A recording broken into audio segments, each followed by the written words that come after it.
Previously on DrakeParagon. You are completely over this whole seasickness business. Alright, I'm downloading the latest weather facts. Really big rolly swells. Breakfast in 25 knots. 27 knots. Gusts up to 32 knots. How fast is that low moving? We may consider just hoping to. We may be going towards the center. The winds may be getting stronger.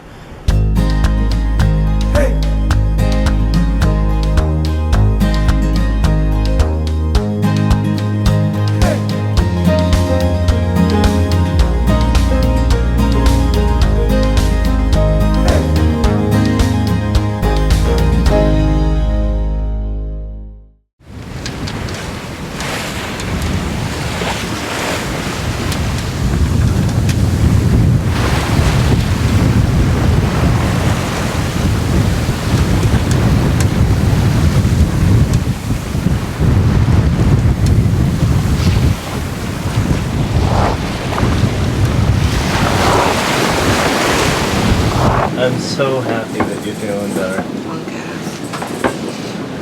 And I'm so impressed that you're filling out the logbook.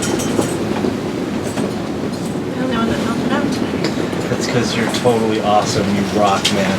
No, I think filling it out made me a little sick just now, though. Really? Well, Just a teeny bit. I left the bed all warmed up for you. Woo! Awesome.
Yeah, those are some big waves. Winds are pretty sustained in the 25 to 27 foot range, but gusting as high as 33. As you can see the way the cloud systems have come right down to the kind of waterline. Oh, one thing about bad weather is that you always know that it will eventually pass.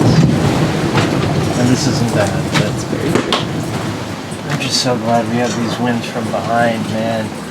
If these winds were out of the north this strong, this trip would have taken twice as long. Just hold up for another few days, come on. Great winds. I can't wait to get to Pamute, motor into the harbor with our Q flag up, and you and Mo on lines, and just like poke around, try to find somewhere to tie up, step on land and be like, okay, we're here, now what? Let's go watch a film. It'd be nice to have a good long sleep too. This would really suck in a kayak. The fact that you're so far from land. Yeah, you'd be pretty much dead, huh? You wouldn't, in a kayak? You kidding me? You'd freeze. Yeah, you'd probably freeze. Unless you wore like survival suits and stuff. I don't know. Would you be able to row in one of those you suits? just have to like survive. You just have to last it out. You have to last it out to Greenland in a kayak? Because I've heard people like doing some really big journeys. Like I don't know if anyone's crossed the Atlantic in a kayak. I'd say somebody probably has. But they're not like your normal like sit-ins. Well, people across the Atlantic in rowboats. Yeah. Human powered. I've I prefer this though. It's a lot more comfortable. Yeah. Way more comfortable. Wind power works for me. Yeah. And this is relatively free as well. So, I mean, we're not motoring, so it's we're getting the Greenland on the power of nature. It's been days now of free mileage, yeah? It's great. And there's been enough light that with the panels we do have up, I've been able to, have the computer on for like 14 hours a day, and the chart plotter, the radar, the autopilot, tricolor light at night, the fridge, the freezer, the cabin lights. That's all free too.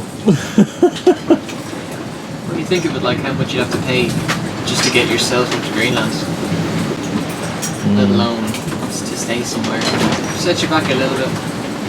Yeah, I've spent countless hours just trying to figure out if it's even possible to sail to Greenland. It started with an idea, like, oh, Greenland.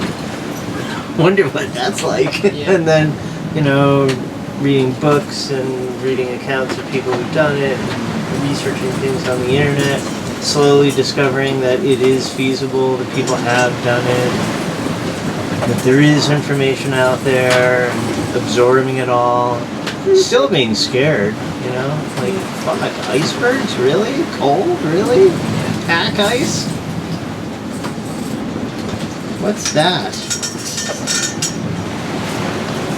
It's not like sensory deprivation, but it's more like, you're deprived of the rest of the world. Like, the boat is your world. Everything here, this is pretty much it. That and the sea and the sky, and the wind, the waves. What's going on back home or in the rest of the world is a big sort of like unknown. I mean, we're trying to even get information from people when we were in, say, St. John's and stuff about, oh, what's happening? Oh, there's big forest fires here and there's forest fires there. You wouldn't have a clue. You just don't know when you're not connected. Yeah, international news, local news, news of what's going on with your friends and family, all of it, it's all gone. Mm-hmm. It's just you and the boat.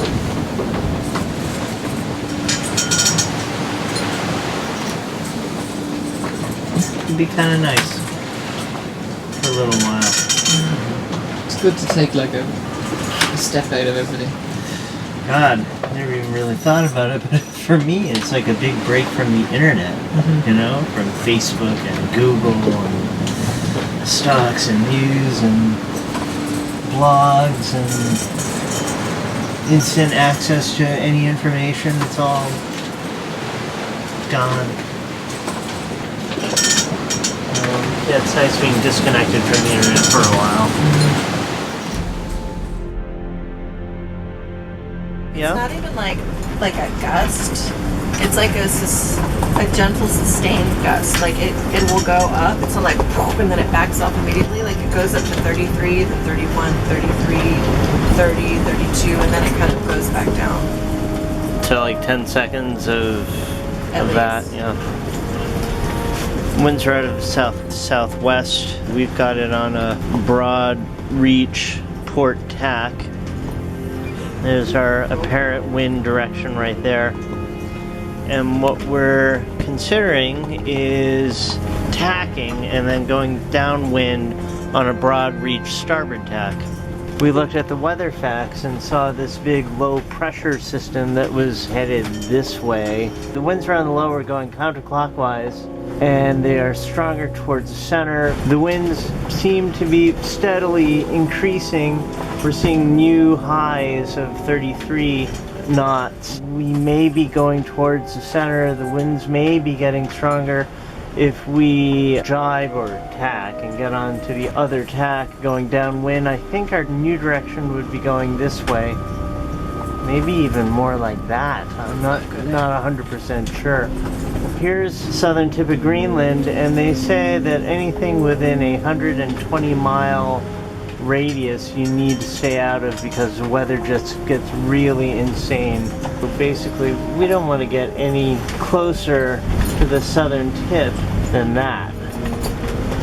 If we do tack to hopefully go away from the center of the low into some less strong winds, then maybe by tomorrow we'll probably be about there, which is just on the border of getting too close to here.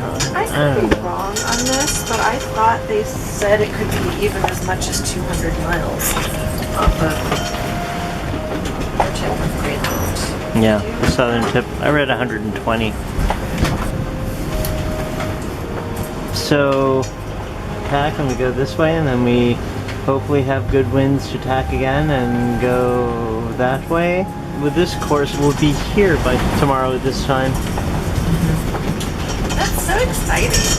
If we keep up with like how fast we're going now, which we probably won't, but we're like 3 days away. Yeah. That's exciting. Oh yeah. We are 306 nautical miles away from the harbor. I know. So that's 1 day. That's Even if we 2 slowed days. 2.5 days. Which actually gets us in at night. Well, night is a subjective term, though.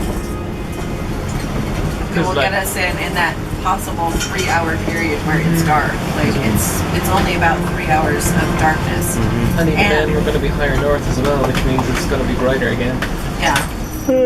And it's that thing like last night where, you know, I was on my watch and the whole time there was this little glow on the horizon, like the sun had just gone down. Or We don't want to go into a harbor with just a little glow on the horizon. We want the townspeople to come out and cheer! I'm just saying, like, it would be really easy to slow way down and just avoid those 3 hours of darkness. It's not like we're having to plan for, 12 hours of darkness. That's true. That's very true. Because, I mean, what's the wind now as well at the moment? It's like up to around 30. Reckon 30. We could do the whole tacking thing, then maybe we'd be here by tomorrow instead of there by tomorrow. For my opinion, I would Closer say to stay the- where we are and stay further away from all those icebergs. What's your vote? The tack we have now at the moment is really nice. It's keeping us away from having to head to the southern end of Greenland. We're making good speed and it's comfortable enough. The low pressure that's coming up, if it goes in the track that it's supposed to, then we're okay. We're kind of we're not in the top end quarter, and it was just as if it started heading really far east to what I was predicted, then we'd be getting a lot stronger winds. It doesn't feel like anything's in danger of being overstressed. No. Like, the sails we have out set at the moment are good, the course is good. And I have a feeling that when that low passes, there's that big high pressure behind it. If that moves up north, then we'll be getting northwesterlies, which means we'd use that to get in to the west coast of Greenland. But I think use this wind while we have it because we're getting great mileage out of it. And it means that we don't have to worry about getting too close into the southern end. And it would suck if we got northwest winds when we were way over there. Yeah, that's true. Good point. We'd have to be like tacking or motoring into the winds in a place where they already say the weather is bad. Because when we got the weather prediction, we were already level with the eye of the storm. So if it's going northeast, then even if we keep going in this route, we'll be moving towards it, but it'll be moving faster than us. Maintain this course intact, and if it gets far too strong, if it gets much stronger than this, we'll hope to, on a starboard tack, will send us towards Greenland and away from the eye of the low. Eye of the low. And your watch is over at 3, right? Yep. We got another hour and 10 minutes. It's been a nice chat. Go family meeting.